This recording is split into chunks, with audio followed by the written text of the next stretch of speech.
On today's show, silent meditation retreats, addiction and harmful behaviors, childhood trauma, scarcity mindset, and renting puppies as a business.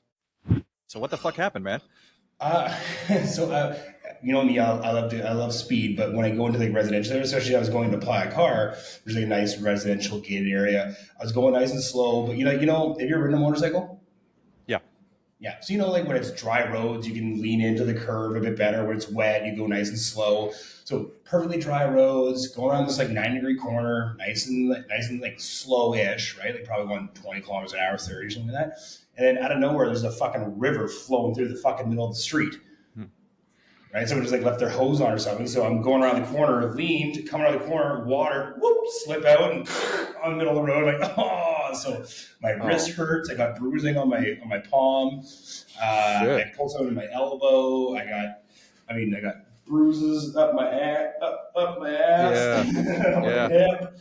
Jesus. I bent the handlebars of the bike, so now I got to bring it in the shop after this. And I'm riding like crooked like this now, so I can't bend it back. So it could have been a lot worse. It could have been a car coming towards me, but it turned out and it was good. And again, I weave in and out of traffic all the time, but like I know how to drive to the conditions. So I was expecting a dry corner, right? Yeah. So, yeah, it's not like you were like popping wheelies and doing fucking stoppies and shit and on the highway. I'm 250 pounds on a 250cc bike. I don't think I could do a wheelie with that thing. Yeah, probably not. Well, at least you didn't have to like get hauled off in an ambulance or any of that shit, man. What do they say? Like you have to get in at least one accident every once in a while with motorcycles. I think to consider yourself like a motorcyclist, you have to at least crash it once. You have to lay your bike over at least once. Yeah. Oh my God. I used to race motocross when I was younger, so like I've bailed numerous times. But with motocross, you got $400 boots on that go up your ankle. You got your chest protector and shoulder pads and your gloves, and you're prepared to like hit a tree, right? Yeah. Well, hopefully it's dirt and sand and grass. Well, I know dirt's not always soft, but I was wearing flip flops and shorts because it's Mexico, so I was not protected at all. Well, fuck it. God, well, you're right. It could have been a lot worse. That still hurt. It still hurts though. Fucking. How much damage do you think is done to the bike, like money wise? Not that much, really. I cracked one of the mirrors. I got to replace the mirrors now. Excuse me. Coffee cream in my throat. The handlebars bent pretty good, so I don't know if they can just like get like a snipe on it and bend it back into position, or I got to replace the handlebar. Cool trick. So my old dirt bike, when I was riding dirt bikes, I bent it, I laid it over a few times, but the throttle would stick. So if I was going down the road or going down the dirt trail and I like gave it a bit of gas, I could let go of it and still give it gas. Yeah. Right, which is not what you want to have on a bike. But so now my bike does that, so now I can be hands-free driving down the road. Yeah. I'm like, no, don't give me an excuse. It's like a Tesla now. It's like fucking auto drives itself. It's like the cheapest Tesla in Mexico. Handlebars, turn left. Jesus Christ! Well, at least like you said, at least you didn't land on your face, and at least a little bit of road burn fucking hurts. But God, yeah. Well, I think the worst part is like the wrist. The wrist hurts really bad because I landed right on it to support myself, and then I think I pulled something in this elbow because when I landed, this held onto the handlebar, so it pulled something out of here. So it's a little banged up. Yeah, the wrist has like, I forget, they say that it has like 20 bones in it or some shit. It's one of those things. I slipped when we were somewhere in Kuala Lumpur, and I had bamboo socks on like a douchebag. I had these like fancy eco-friendly socks on, and I slipped on some like your bamboo shirts. Yeah. Well, yeah, same shit. And I slipped and I caught myself, like, when you fall backwards and catch yourself. And there was no permanent damage. My fucking wrist hurt for like 3 months. I'm like, are you serious? That shit hurts, man. Oh yeah. When I was a baby, I can't remember if I broke one wrist or two wrists, but I was like 3 years old or something like that. And I guess I tripped on a set of stairs and landed with my hands like this. And as a child, I broke my wrist. And so my dad told me the story not too long ago, a couple of years back. And he's like, oh, Sean, if I was single or not with your mother, I could have picked up so many women. So he'd bring me to the grocery store and have this little tiny baby cast on, a little bit like, oh my God, poor baby. Somebody I knew used to go to the shelter. It's a different topic, but used to go to the shelter where the animals are and get like, give me your oldest dog. And then they would take him out and like push him around in a cart and like, it's his last couple days. I'm just taking him out, and you go take him back to each other. I was like, it's brilliant and it's fucking sick at the same time. But I you thought know, of a great business idea is renting out puppies to single men. no, that's a good idea. Right? Just have like this puppy factory. Like once they get too old, I don't know what you do with them, donate them or something like that. But just like rent out puppies, right? Yeah, that'd be a good business. Because like anytime you ever go out and someone has a puppy, every single girl, oh my god, right? Everybody likes puppies. I mean, I guess keep them, but Yeah. But let's Yeah, say, let's say you're in a big city like Vancouver or where like Detroit or New York or something like that. You can't have a dog, right? Especially if you're busy, something like that. But you're single and want to try and meet women or something like that. Just like call up rentapuppy.com or something like that, 1-800-RENT-A-PUPPY, and then just rent a dog for the day and pick up a girl. And then where'd your puppy go? Oh, that was my parents. You just make up some story, right? But like just got the initial meet.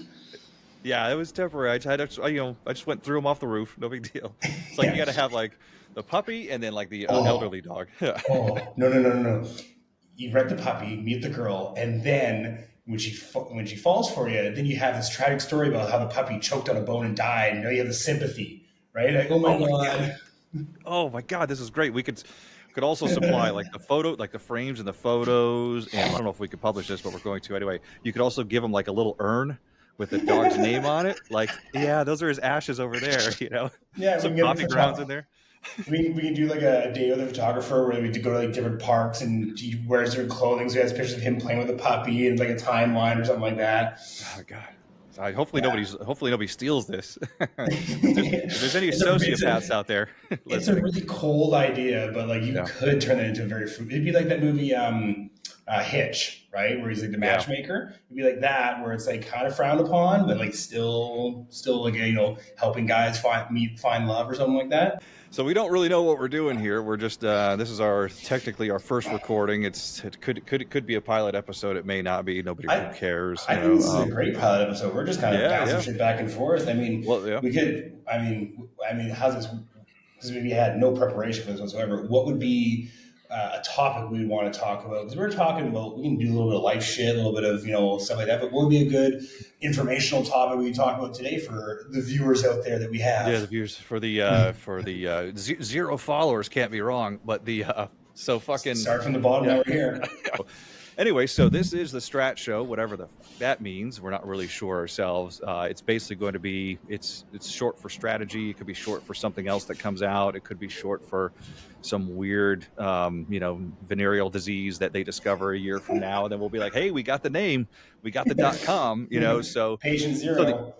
Yeah, exactly. Yeah, these guys were talking about this before, Like I'm sure somebody had the syphilis show. Damn it. We missed it. We should have used that one. The clap show. Or was that chlamydia? I forget. But anyway. I think clap is chlamydia, yeah. We also have vastly different life experiences and just a whole lot of shit going on between traveling and just being in different parts of the world and our backgrounds and everything else. So we want to do like a blend of sales and marketing strategy and business strategy. And then we also want to blend in some life and wellness strategy, because obviously you're into a lot of health and wellness things. Like I do my own stuff. Everybody has their own take on that. Literally, we have like a cross section of just about everybody. So I'm hoping that we can bring a lot of shit to the table. It's going to be health and life and wellness strategies, and then a whole bunch of nonsense in between, then in business and marketing, which fucking changes every day. So anyway, I'll shut up now if you want to add something to that. No. I find like, you tune into a show or something like that, and it's helpful, it's useful, there's a lot of information for it, right? You're going over like, marketing techniques or how to do copywriting, but there's no filler in between. So you're just like, after the first 3 minutes, like, oh my God, this is like, I know the numbers are important, I get it, but like, make me laugh a little bit. Tell me a story. Like incorporate how what you're talking about fits into your life as well, right? Like, I mean, people are like, it's like going to school, right? Like when I went to university, I had, I don't know, six different teachers or professors in different subjects, whatever. And my favorite ones weren't necessarily the ones that were the smartest, but the ones that engaged the audience, engaged the class and the students, because like, you're like, oh, like, they'd start the day off with a funny joke, right? And then you'd be like, oh, awesome, right? So instead of just like, I had one, I'll leave his name out of it, but he was the architect, because I went to engineering, he was our main architect. His job was to read out and like help us study the British Columbia building code. So it's a book this big, right? Of all like how big a 2x4 can be, what the rafters sizes are, what the pitch is on a roof, depending on where you are in British Columbia for the snowfall.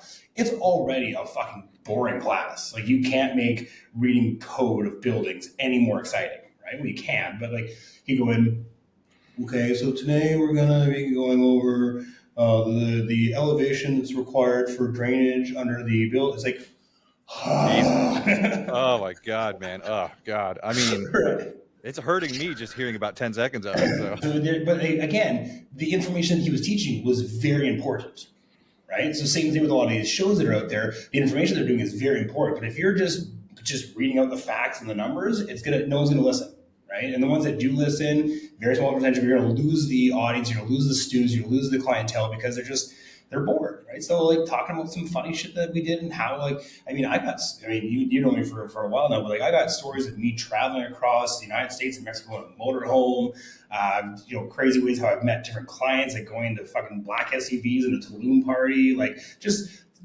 crazy shit, right? And but allowing those stories to also dictate how you are applying your life experiences to your business is going to be huge, right? I remember you mentioned one thing about your silent retreat you're going on. So like, what exactly is the silent retreat? Like, what are you allowed to do in this for 2 weeks you're gone? well, we're about to find out because Ori Goldstein, who we'll have on the show, he's the hypnotherapist that we also work for. He's been in hypnotherapy for I don't know 20 something years now, and based out of Florida. Again, we'll have him on. He's very similar to us. He'll come on. He's like it's going to be explicit because that's who we are, and there's no reason to come on here and pretend. If you don't like us cursing and talking about raunchy things, then just go listen to somebody else. That's totally fine with us, So, but he's awesome. He's a hypnotherapist. He's been in the space for about 20 years now. He went on a silent retreat in Georgia. It's free. That's the fucking weird part. So there's a Buddhist temple here, not too far from me in Detroit, of all places, and it's 12 days. I go in, they take my phone. I have to take 12 days worth of clothes with me. I have to take a meditation pillow and some bedding. And they essentially, there's a schedule. You're not allowed to talk to anybody. There's other people there. You're not allowed to talk to anybody. They feed you up until noon, I think, and you're not allowed to exercise or do anything. And the idea is that you're literally trapped in your own thoughts all the time because they don't even want you to exercise. Because when you exercise, you kind of like release a little bit. And it's a distraction. They don't want zero distractions. So there's no media, no news, no books, nothing to do except fucking sit in your own thoughts. And they have instructors there. You can talk to the instructors. They have certain breaks, so you can go whisper to them, but you can't speak to any other students.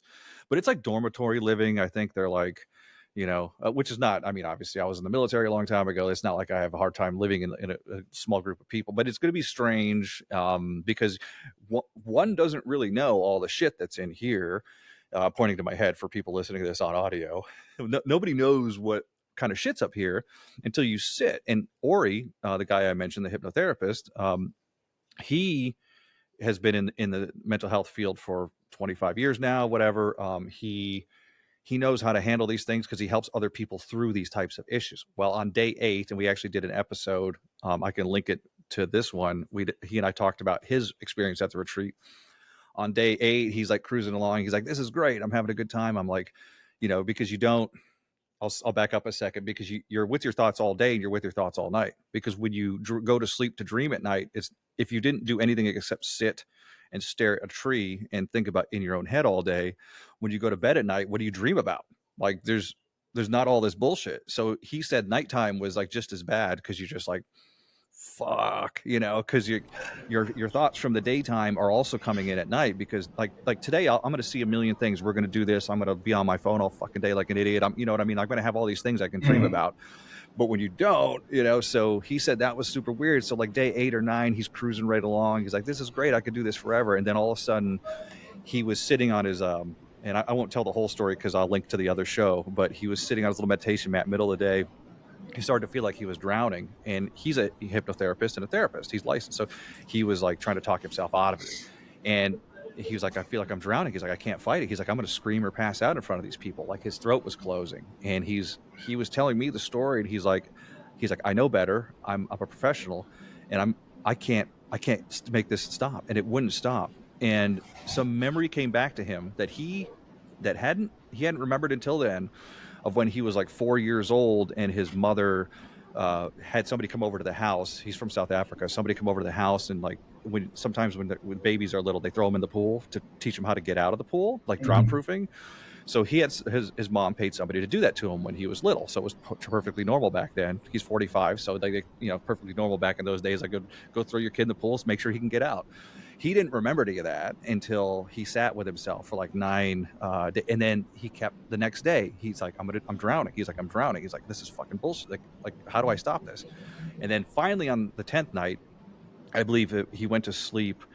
And he felt something release. He said, it felt like somebody hit me in the back of the head with a board, like as he was laying in his mattress. So he knew that nobody hit him. And he said that he's like, shit, like 40 years worth of that trauma from being 4 years old finally released somewhere. And he was like, it felt amazing. But he's like, the feeling of sitting on that mat in a room with other people all around you. And he's like, I'm going to pass out right now. So anyway, to your question of what's going to happen there, I don't know. So that makes me a little nervous. See, it's exciting and it's nerve wracking at the same time. But the thing is, I think, and I know you agree with this mindset because I've known you for a while now. I would rather try all these things and see what's going on up here in my mind. I don't want to, because there's a lot of people out there that are like, oh, I don't want to know. I don't want to journal too much. I don't want to see. I'm like, dude, open me up. Give me ayahuasca. Give me shrooms. Make me nuts. And I think you would agree. I'm like, whatever's going on in here, even if it's bad, fucking get it out, man. So anyway, that's the retreat. Yeah, that's crazy. Actually, I mean, my personal health coach, whatever, he's just a general coach. He's doing the exact same thing. But I think even that one, you're not allowed to write anything. You're not allowed to journal, nothing. Like, I'm pretty sure it might be similar to yours or not. Yep. Yeah, it is. Yeah, you can't journal. So he's doing that, I think, for 10 days as well. And like, my initial reaction is like, oh my God. It wasn't even like I was scared to do that. I was actually, the first thought that I had, which is, I'm trying to work through this like in the last couple of days, is the first thought I had was, what about my business? That's the first thing that came to my mind. Well, I wasn't even worried about like my mental health, what's going to happen, what am I going to discover? And that means I need to just like learn how to like detach a bit from work. Because my first initial thought after someone telling me about a retreat to help your mental health, the first thing I thought was, what about my clients? What about my work? Yep. I'm like, yeah, that's not a good thing to have, right? So I need to like kind of go through that. And yeah, I mean, prior, which is kind of funny, I mean, prior to coming to Mexico, I did probably this much mental health work. I mean, the only mental health work that I did was I went to the gym actively as much as I possibly could, which is good for your body, but it's also good for your mindset too, right? But I never did any coaching. I never did any therapy. Now I have a therapist. Now I have a coach, which is because, I mean, growing up in the environment that I grew up in, I grew up in a great household, loving family, but my work was, oil rigs, railroad. I did engineering for 5 years in university and stuff like that, but it didn't pay very well, so I got higher paying jobs. But, if I ever, went to my tool push, which is like the supervisor of an oil rig, and be like, hey, I'm really feeling some discomfort in my aurora of my mindset right now. Or is there, it's like, I'm feeling kind of hurt. Like my inner child needs some work. You'd be like, you fucking little pussy bitch, get the fuck back to work. Like, oh, you just get killed, right? Yeah. You try to have a conversation with your best friends. Like, I think I need a therapy. Like, therapy, in my mind back then, was for people that are broken or damaged. Yeah. They're like, take a shot, you pussy. Drink.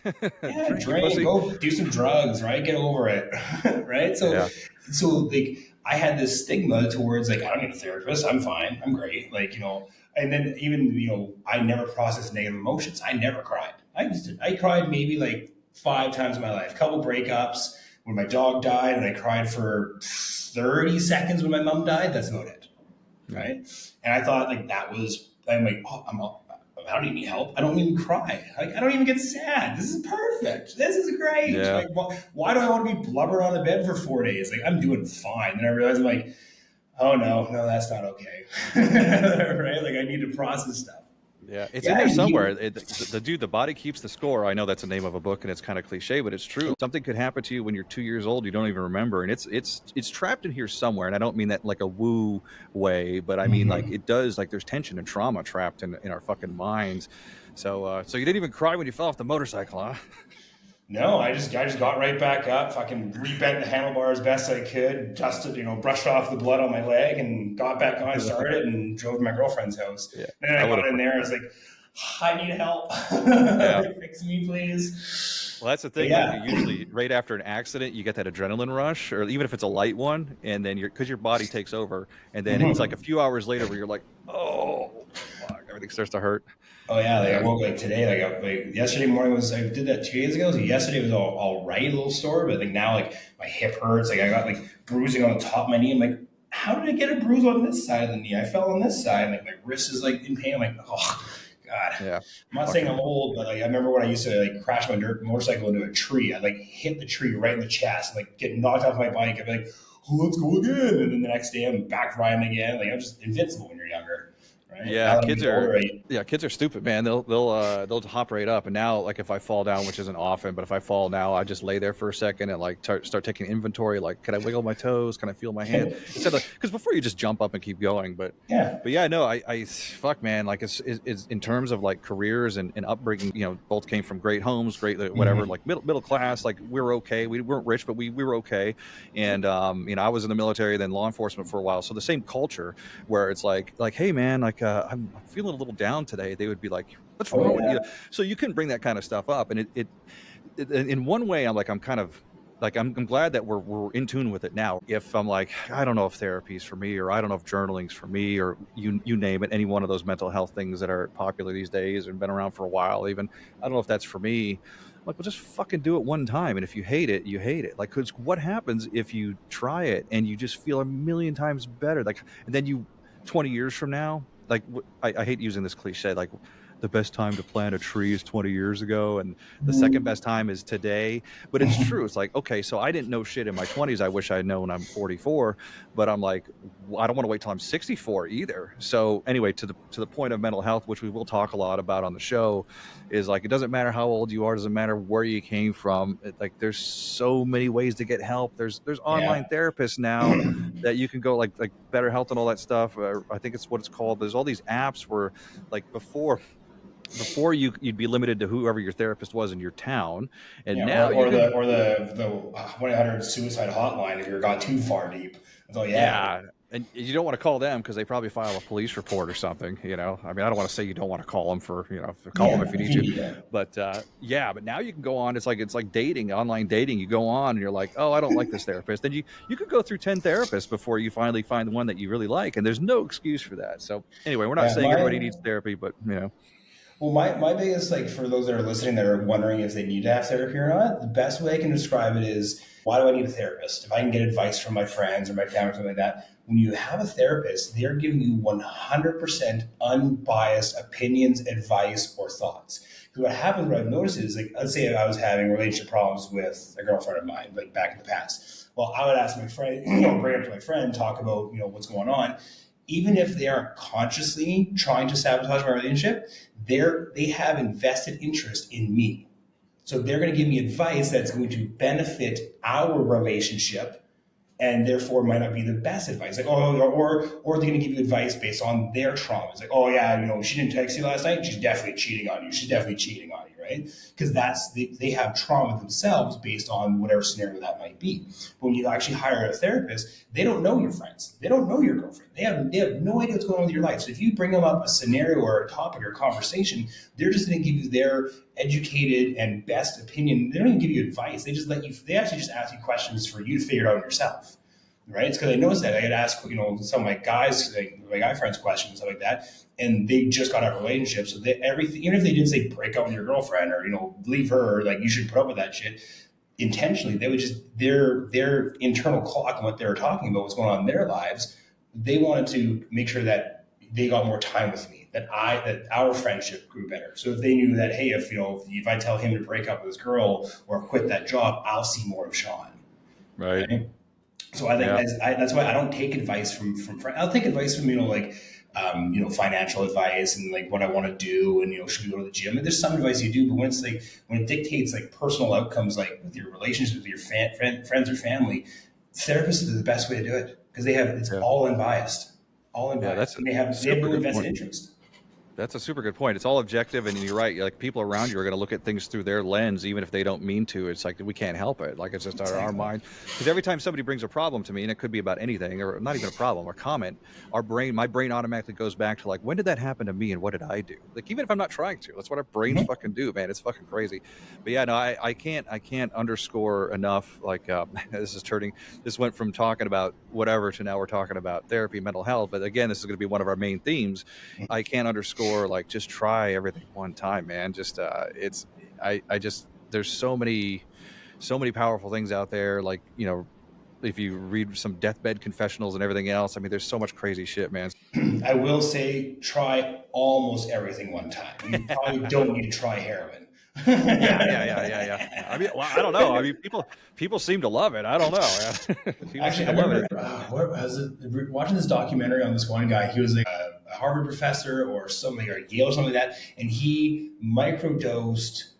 He was either heroin or methamphetamine every day. Like, he was like a psychology professor or something like that, and like he did drugs every day because they went under the right amount. I'm pretty sure it's heroin. Like, if you do like a certain amount, it creates something kind of like, like microdosing mushrooms or something like that. But he was like microdosing like acid or something crazy. And like, he was an educated professor, but I'm not telling anyone here to microdose these kind of drugs. But yeah, like there's some things you don't need to try. But when it comes to like anything that you believe could be productive in your life, try it. Right. Yeah. And there's so many things out there now that are not harmful to the body, like psilocybin, even certain forms of LSD, MDMA. Yeah, there's elements. I don't know. We're not medical professionals, but I do know that some of those, like Molly and MDMA, have an element. I think there's meth in one of them. So, and again, these things are illegal.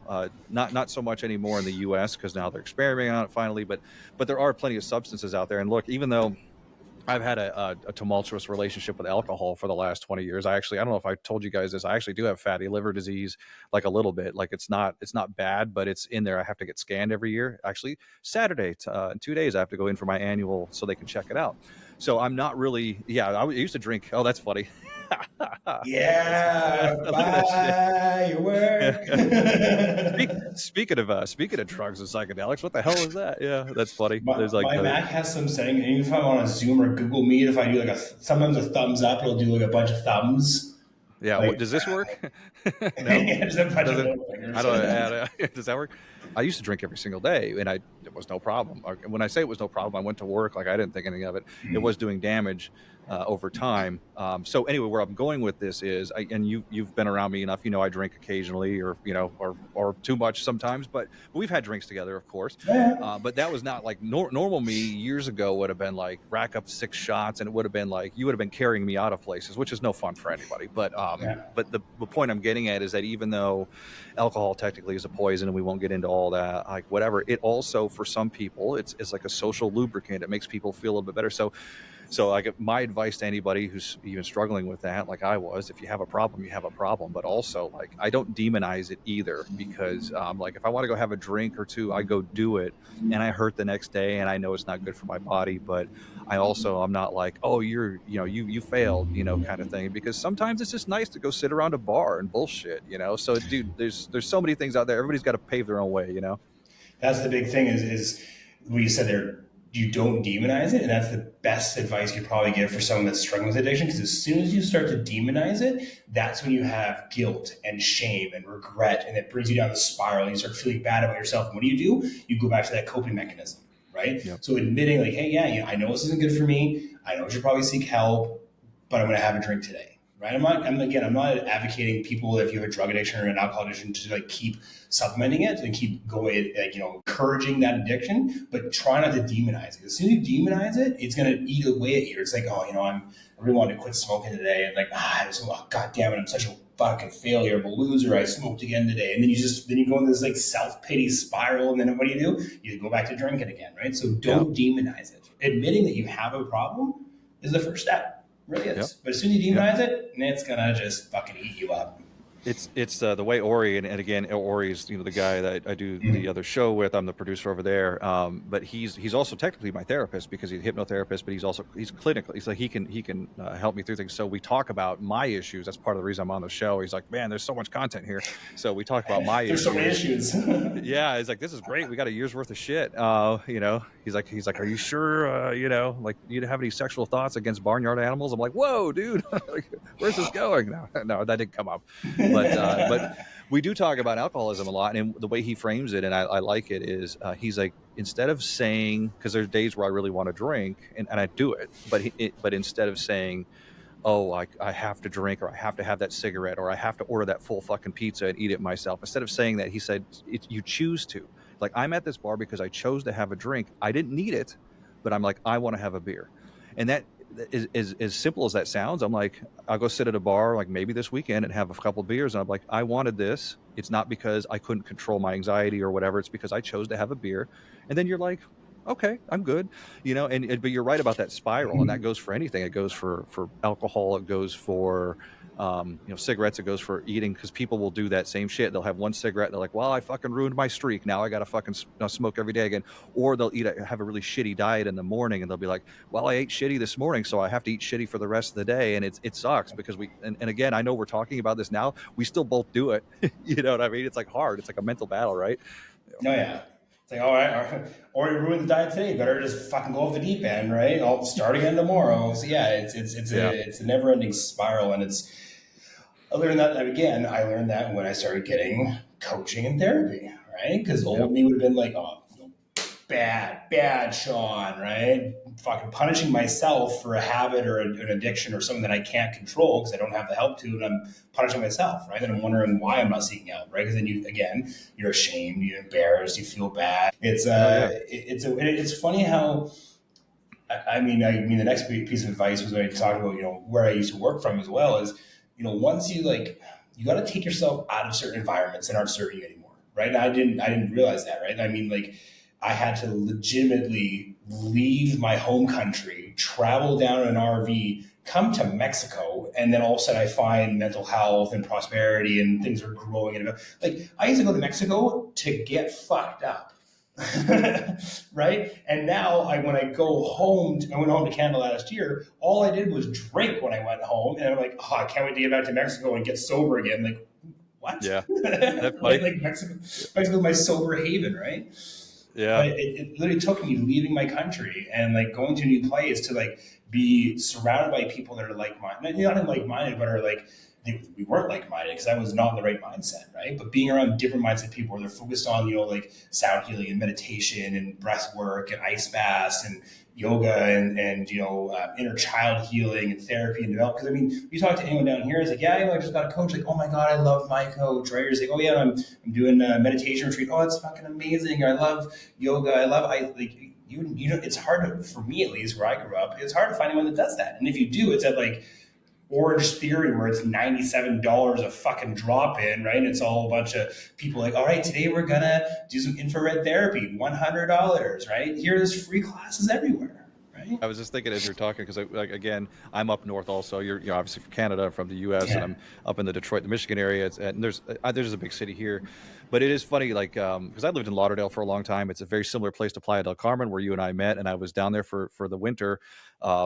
It's like, there's two sides to that place, just like Lauderdale, just like anywhere in the Miami area. It's like, you could go there if you want and snort $1,000 up your nose and you can party and drink, or you could go there and literally, like everything you just said, like, hey, I want to try an ice bath or something. And it's not even, not only is it accessible, but it's also accepted, and it's not weird. You're almost weird if you don't do it. People are like, what do you mean you're not doing the ice bath? And what do you mean you're not going to go do this? Like, get your ass to the beach. We're going to do like something at sunset. And because most places, like you mentioned, where you're from or where I'm from, they'll be like, what are you going to do again? Like, what's this weirdo doing out here? So it is nice separating yourself from some of that shit. And I do believe that, what's that other cliche? We are the whatever of our five whatever friends. The outcome, yeah. Yes, and it's very true. And again, it's just getting yourself out of like a environment. And the thing is, like, you can always go back and visit. And what I tell people about anything, whether it's like they're getting married and having a kid, well, not having a kid's pretty tough, but getting married, like doing certain things, people are like, oh, I'm going to miss this, I'm going to miss that. And I'm like, dude, how about this? Like, try to live as best you can to yourself most of the year. And when you want to blow it out, blow it out. Because then trust me, you'll be like, oh, right, that's why I didn't like this. Because my friends in Fort Lauderdale are very similar. Like, they're party animals. They're awesome. I love those people. But the place was killing me. I mean, like, quite literally, it probably would have caused cirrhosis at some point, because the liver was getting fattier and blah, whatever. And it wasn't their fault. I was still drinking on my own. But point being, if I'm like, I miss that life, and I do sometimes, I just want to go party with them, I can fly down there for 4 days, have a fucking crazy 4 days, and then come back. Like, you don't need to have all or nothing shit. Like, if you really miss that stuff, we're not saying to get healthy you have to just not do those things anymore. You just, because it's a good reminder, man. You go have a blowout weekend and you're like, oh, that's why I don't do this shit anymore. This shit hurts, Absolutely. It humbles you, right? And like, I have some friends down here where it's like 5 days a week they're partying, right? I'm like, oh my God. But they wake up and work or do whatever. I'm like, how do you do it? Like, ever since I started dating my girlfriend back in December, like, I rarely drink. Maybe I've gotten drunk 3-4 times, maybe 5 in the last like 6 months, wherever it's been. That's good. Which is good, yeah. Because when I first came to Playa, I was like my friends, some of my friends I have every second night or something like that, right? And like, now they don't do it nearly as much, which is good because I'm more motivated, I'm healthy, I'm driven, my business, our business is thriving, what we're doing, right? But yeah, like, you have those occasional times where like, I really feel like just having like a bunch of fucking shots of tequila tonight, and then you wake up the next day like, oh, that's why I stopped. Oh, yeah. You just then, and my hangovers are 2 days long now, minimum, right? The first day is literally just lying in bed. The second day is like, getting outside. The third day is like, oh, I guess I should try and like be active again. So it's, yeah. I would drink 7 days a week. And on my days when I was doing my old private, I realized that we've talked this entire time and nobody knows anything about us. So we'll get to that here in a minute. But I used to be a private investigator and I would work 7 days a week, for the most part. But on my working days, even if I worked late, I would go to the bar because it was just my thing. I would have to write my report for the day of what happened, the surveillance report for the day. So I would go sit at the bar and write that and have like 3 or 4 beers. So there was never a day where I wasn't drinking at least a little bit. And then on my days off, the people I lived with, who I love, I'd love to have them on the show. I was totally for it. They would knock on my bedroom door at like 10 in the morning with a glass of champagne and like, hey, we're going to the beach bars. I'm like, awesome. So there was no break in it. And so it's only when you stop drinking, and we're only picking on alcohol right now, but there's other things, but it's only when you stop drinking for a while that you're like, when you go back to it, you're like, oh, like, wait a second. I probably didn't get hungover because I was just always recycling, like my body never had a chance to be like, fuck you, kind of thing. But you're right, dude, those hangovers are fucking rough. And I'm glad they suck. Like before I used to be like, man, I really hope I'm sober by morning so I can drive because every day I had to drive to a different location to do surveillance. So I'm like, I really hope I'm sober in the morning. And now when I'm on like a vacation, I'm like, man, I hope I'm still drunk in the morning because I don't want to fucking feel this shit. So, dude, it hurts, man. Feel the pain. Yeah, this shit hurts. Yeah. Before we go through a whole show here and people don't even know who the fuck we are, we have a marketing agency all together. So just long story short or long story long, and we'll talk about this throughout the series. I label myself a chief marketing officer. I started as a copywriter. I have my own little agency. And when I say that, I've just had my own marketing business for a while now. And I've written for a bunch of stupid brands. And we'll get into all that crap later when we get into our specific business shows. And the story is I don't like, because I'm a baby, and I'm like, it's like 50 degrees Fahrenheit in Michigan. I'm in a basement and I'm all bundled up now. But I don't like, there's actually a space heater over here too. I just don't have it on right now. But I don't like winters. I mean, who does? Some people say they do, but they're full of shit. And they're like, I love it. I'm like, no, you don't. No, you don't. I like winter sports. I like snowmobiling and I like skiing and all that shit. Nobody likes being cold. Nobody likes being cold. But so anyway, I came down to Mexico. I'd been there before to Playa del Carmen.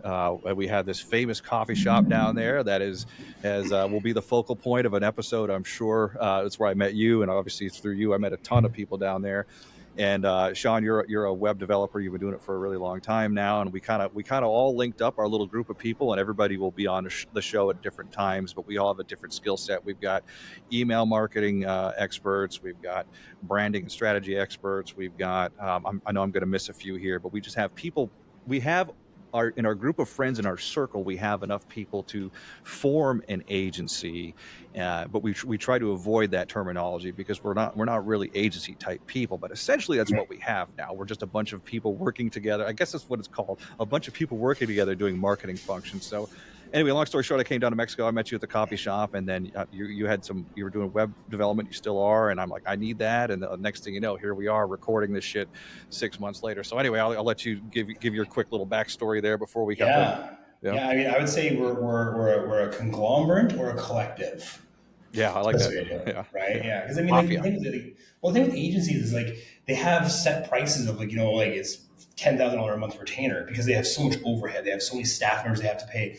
But the thing that I like about with us is, let's say we have a client that needs everything that we offer. Then we get our whole team involved, and we the price is accordingly. But we've had a few clients where they just need email marketing, so then we introduce them to our email marketing guys, and then they negotiate a price. So it's like everyone can do their own side projects inside of our agency, and if one client needs services from 2 or 3 or 4 of us, we do a group chat with the 4 of us, and we work on a package together. So there's no big overhead costs because we only charge the client for the exact service and need that they have, right? Because there's no point in charging them like, it's the minimum 10 grand, but they only need emails. Well, that's just what our agency charges, right? We design packages depending on what they want. So, basically, so my background, I did 5 years of structural engineering back in the day. So that's where I got my computer skills. I was really good at, AutoCAD and Rhino and designing buildings and architecture. And that's where my love for design came from, really.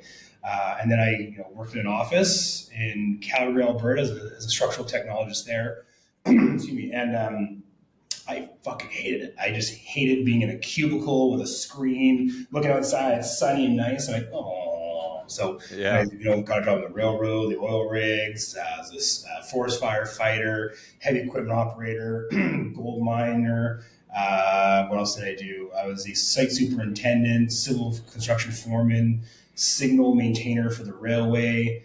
I'm sure I'm missing a few different jobs that I've had. I worked in a ranch, cattling horses and stuff like that. I was a rock scaler and blaster, so I used to scale 300 to 400 foot cliffs on a hemp rope and scale down and drill into a mountain, fill it full of dynamite, blow it up. Done a lot of different shit. And then every man job you can think of, you've literally done every man job.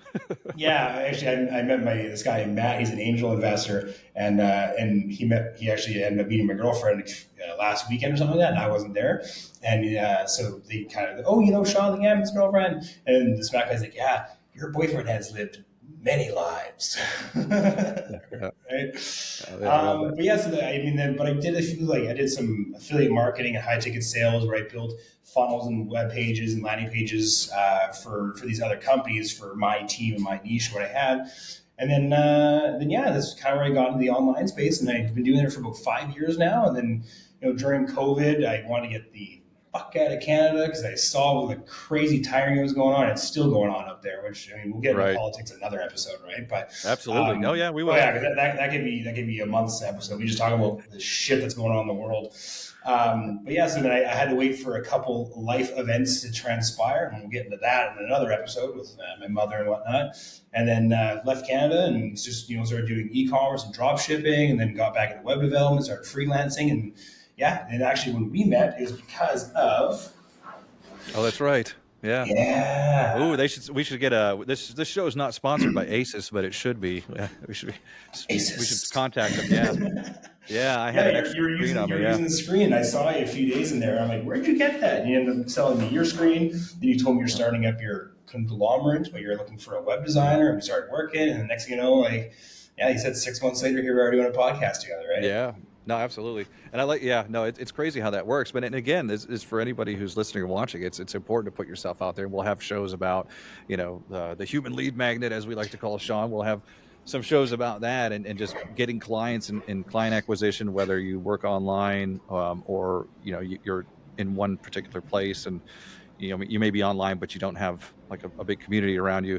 We'll get into all that, which we've been pretty good at lately. But yeah, everything you said about the anti-agency, whatever we want to call it, we're more nimble. We don't have to charge as much. I think it works out. At least it's working thus far. So, and we've had a lot of wins and a lot of fails. If we're going to talk about all that shit, because people want to hear that too. Like, we've fucked up plenty of things, you know. So we've got. Yeah, we'll definitely get into the topic of picking and choosing your clients.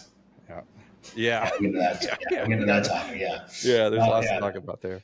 The one advice I'll give right now is the ones that pay the most are the least amount of issues. The one that pay the least are the most issues. I don't know what it is. I've had clients where it's like, how much for the site? I'm like, $3,500.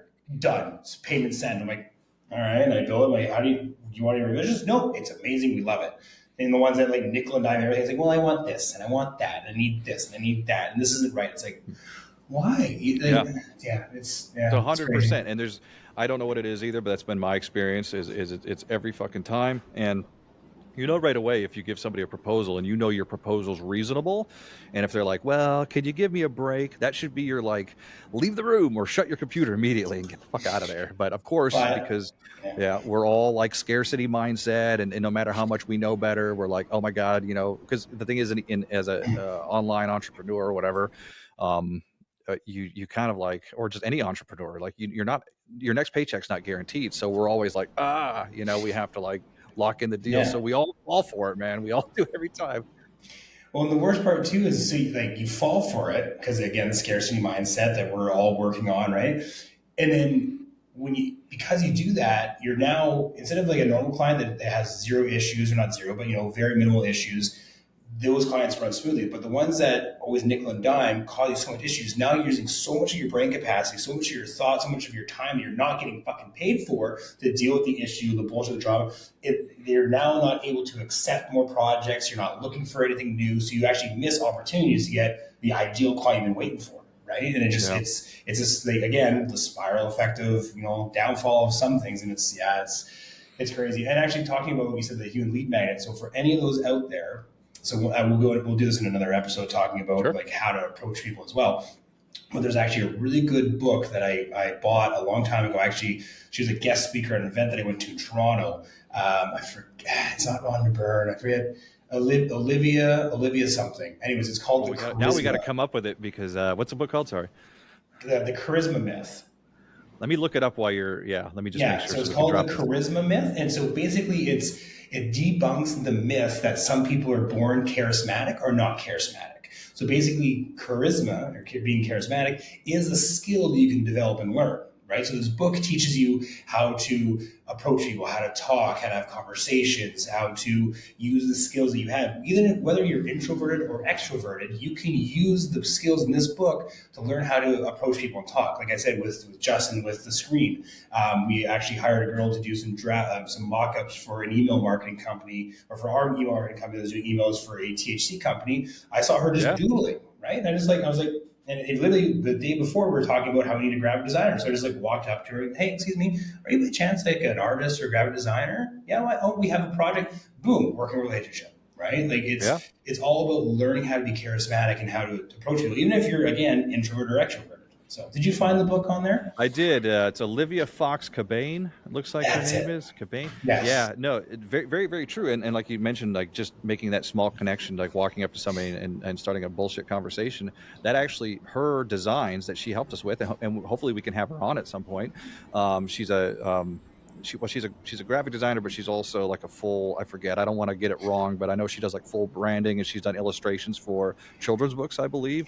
We won't mention her name here because we don't have permission to, but hopefully we can have her on, and I'm sure she would love to talk about what she does. But yeah, that little small conversation and getting her involved actually led to us getting the contract, because, you know, again, just small little, it's like those small things. Everybody looks at the world like, I have to accomplish all this shit. I'm like, just move the needle a little bit every day, you know, and those things pan out. And conversely, we've met a lot of people that ended up being a total time drain on us and stress on us. And like you were mentioning a minute ago, it's the mental overhead, right? So let's say you meet a potential client and you're like, this looks pretty good. And then, of course, you know, we're all talking behind the scenes about it, because, you know, we have to like plan like, okay, who's going to do what? And then like, You know, for example, I'll go write up a contract, and these things are easy, but it's still like time out of my days, time out of your day to do all the communications and everything. It's time, the meetings are a time out of all of our days, and all that mental overhead, like you're saying, you hit it right on the head, where it's like all this mental overhead that we're doing that we could be working with other clients or just doing nothing, maybe napping, you know, and Yeah. that's the price you pay as an entrepreneur. And I don't think anybody's quite figured out how to get around that yet, but we will talk about it because we've had plenty of things go right. We've had plenty of fucking things that are just like irritating as Yeah. shit.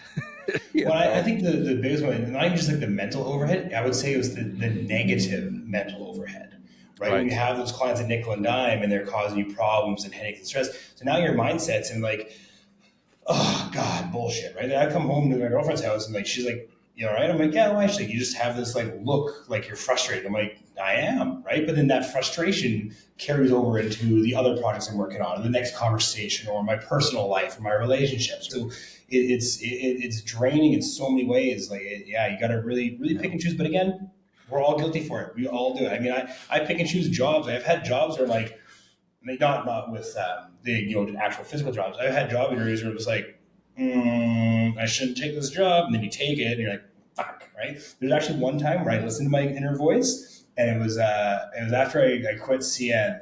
Oh, I got fired. Actually, I'll explain that. We'll go down that story. I got fired from CN. I took like 6 months off in the summer. I was like, I'm gonna have a hot girl summer this summer. Like, fuck it, right? Like, I'm just gonna party and go boating. And I'm like looking at my bank account, I'm like, I'm starting to run out of money. I should probably get a job. So I was applying. Everyone nowhere was hiring. And I got a job interview at a sawmill, like doing making plywood, like sheets of wood and plywood and stuff like that.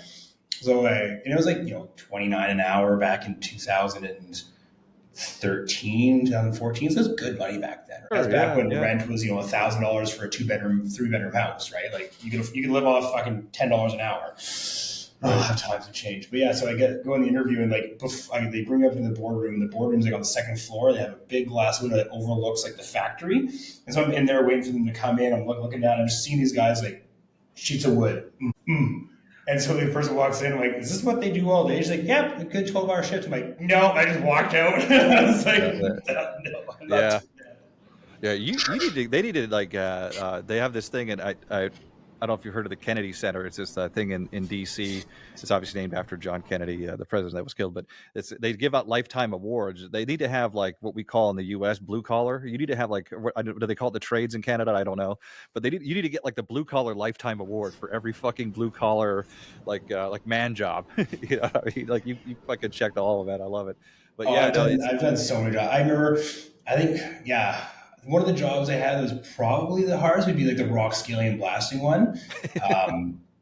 Or I mean, even oil rigging. Like, oh my god, like yeah. there'd be days where I would work 16 to 18 hours a day, and you would literally just go at it's -50, -60 Fahrenheit, so it's cold. Yeah. Like I mean, and so you're dressed as much as you can, but you have to wear like thin cotton gloves. You have to be able to touch the pipe and like grab the tongs and operate the drill heads like that. So your hands are just covered in water and oil, and you're fucking freezing. You're out there for 6 hours straight. Then as soon as you like finish tripping the pipe out, you run down in the tool shack. You shove a sandwich in your mouth. You power puff 6 cigarettes, shotgun a Monster Energy drink, and you go back out and you do it again, and you do it again, and you do it again. I remember I did like 30 days straight. By day 19, I remember waking up in my little bunk, like look out the window, like open the window, and it's like ice is forming on the inside. It's so cold. It's black, and you're it's snow. And I just go. Yeah. And actually, I was dating a girl in the camp there. She's a yoga instructor. And I remember one day she had the audacity to tell me how hard her day was. I'm like, stop. Yeah. You were inside all day doing yoga. Like, oh God. Yeah. Oh, thankfully there's people like that. There's people like you that are willing to do it when they're younger, because somebody's got to do that shit. But it kind of goes back to like, it's funny now. We're always comfortable now. Like there's actually I have this thing there's a book that was written by an American author called The Comfort Crisis, and I forget the name of the guy I should mention. We're bringing up all these books and people, and we're not even like giving them credit. But I think about that a lot, is like, because I used to be very uncomfortable, like in the military and in law enforcement. I've had some rough days as well, where it's just like, you're just like this. I cannot possibly be any more miserable than I am right now. And now I'm like, I'm like, I'm cold. I'm going to put I have my slippers on here. Let me show you. I got my manatee slippers on because it's so cold down here. Let me see if I get a good shot of these here. Little manatee wearing a bikini. Yeah, manatee Yeah, slippers. yeah. So, but the thing is, like, I'm trying to be cognizant of that, like at an older age, or as I'm kind of like, we're people of convenience now. Obviously, you live in a convenient place, and you've got everything's walking distance. You got your motorcycle, whatever, and then like I'm in the U.S. I get stuff delivered on Amazon. We're very comfortable as species, but even as remote workers, we're very, very comfortable now. Like, I don't remember the last time. That I mean, you obviously you crashed the other day, so you were probably uncomfortable. But I don't really remember the last time I had to just stand out in the rain or stand out in the cold and just be fucking miserable. I can't recall that, and I'm almost thinking like maybe I need to start doing that. I need to start making myself miserable, to not get too comfortable. I'm not sure, but this goes back also to the types of work that we do. Where you have that steady paycheck, like the jobs that you had, and like the corporate jobs that I had, like we've both been in and out of like cubicle life and like fucking hard life, and it's like there's a steady paycheck there. There's some security there. So we don't have that now, and we have physical comfort, but our mental comfort is always at risk, being a remote worker or online entrepreneur, because it's a roller coaster. Like, we think there's going to be money coming, and even when a bunch of money comes in at once, it's like, my immediate thought isn't, oh, this is great, we're good for a couple of months. My immediate thought is, oh, we got to find somebody after this, because you never, the goalpost keeps moving. And a lot about what we'll talk about in the show related to mental health. And look, we both started like in the online space, a little bit later. I was 40, and I think you were in your 30s, obviously. But it's just another testament to say that it doesn't matter how old you are, whether you're 22 just getting out of university or college, or just out of high school, because most people don't even need college anymore, or if you're older like me, you can literally come and do what we're doing. It just takes a little bit of nerve, and it's a whole different set of stress. So having your mental health locked in, because some of those jobs that you had, you probably didn't even have time to be stressed out. You're just so tired. Like, you didn't have time to sit with yourself unless you're out there freezing and thinking about the shit all the time. I don't know, but No, I mean, like I was stressed, but it was like in the moment stress, right? It wasn't like like now, like at the end of the workday, I'm gonna have stress about how the proposals I sent out, if they're gonna come to fruition, if this contract's gonna land. I have like, I don't know what the proper terminology is, but I have like after work stress. Right? Yes. Where the jobs I had before, it was in the moment stress, like, oh my God, this is gonna kill me. The rope could break. Like there's hammers flying in my face, like like that. But at the end of the day, like when you get home from there, it's like, yeah, that's it. Brain dead. You're fucking brain dead. I had no mental. I remember I worked 39 hours once in the oil rigs. I literally got to my hotel and I just went, just like out for 2 days. But yeah, now it's, like you said, it's different stress because there's no guarantee. It's kind of funny. Like, I mean, like. I was talking to my coach yesterday, I think it was. No, days blend together. But we're talking about like red lines. Like what is the minimum amount of money I want to have in my bank account before I start getting scared? What's the minimum amount of money I want coming in to cover my bills? Like all of these actual like numbers, and I never had that before. And it's funny because a couple weeks ago I didn't have any payments coming in for like 3 weeks, right? And it wasn't because because I was. A lot of the work that I do half up front, half uncompleted. So I had all the money coming in, 4 weeks ago for a lot of these projects. Now I'm in the middle of building it. So I know even though I knew I had money coming once I'm done and I have all these proposals coming out, my mindset's going like, oh my God, like I'm going to crash and burn. And I still had like, I had money in savings and I was paying off like a lot of credits and credit cards, but I had like, $5,000 US in the bank. Right. Mm-hmm. And like, I was like panicking. I'm like, oh my God, I only have $5,000. Like, even though I had money in a lot of credits you take out and I had credit cards, sure. But like, I was panicking. And then I like thought about it. I'm like, literally like a year ago, I was $43,000 in debt. I was negative 200 in overdraft and I was living off rice and beans. And like, I was stressed then, right? Like I have a 2-bedroom condo that I live with my roommate. I have my place with my girlfriend and apply a car. I got food in the fridge. I got 5,000 in the bank. So like, it does not matter how much you progress in your business. You're always going to have the fear of something not going right. Because like my red line a year ago was, can I afford fucking food? Like I was literally probably about a week or two away from calling my dad, asking like, give me money, I'm flying home. Like I quit. Like I can't do it. Right. But we'll go into my origin story in another episode. But yeah, like my red line back then was like, can I eat today? Like, can I fuck? I couldn't even afford gas to get out of the parking lot of the gas station I was parked at my motorhome in Mexico. Didn't speak Spanish. I was fucking stranded. Girlfriend just left. I gave her my last $2,000 to fly her back to Switzerland. I was like, oh my god, right? And so like now, even though like a year later, my red line is like, oh my god, I paid off 26,000 in debt. I have 5,000 in the bank. Like I'm panicking. Like it's been a lot worse. It's been a lot worse. Oh, for sure, man. And we're all guilty of that. I can think of everything you just said there. I can point to a bunch of shit I've probably been complaining about and worried about this week. And I've got everything I need around me, like it's, again, going back to the comfort thing, but we always move the goalpost. We're always like, wherever we get, we're like, oh, fuck, no, I need more. Like if somebody gave me 10 grand right now, I'd be like, oh, I need 20 though. I need 20 or I'm not going to be, it's not going to be enough. But dude, the struggle is real. And that's what we hope to get into. And we have tons of content coming up. This is our first show, our pilot episode, whatever you want to fucking call this. Yeah, we're already an hour into it too. An hour and 8 minutes. Like that went fast.